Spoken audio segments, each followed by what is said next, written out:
police वालों को comment माने कि नहीं ये जो फास्ट लेने को जाना ये ना ट्रे मांग रुपया नहीं है रुपया नहीं भिक्के नहीं तो ट्रे मांग चल ब्याह गाड़ी का कुछ नहीं करे बात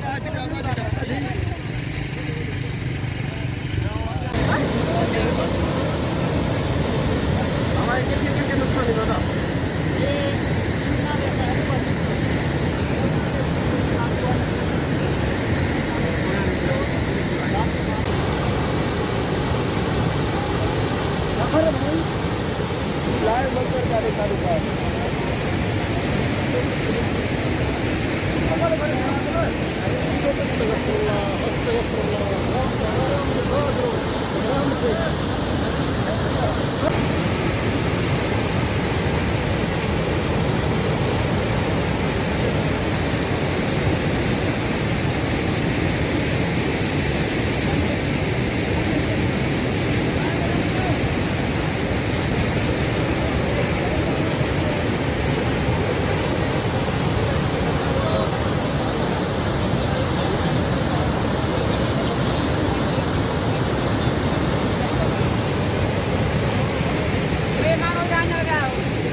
पुलिस वालों को कमेंट माने कि नहीं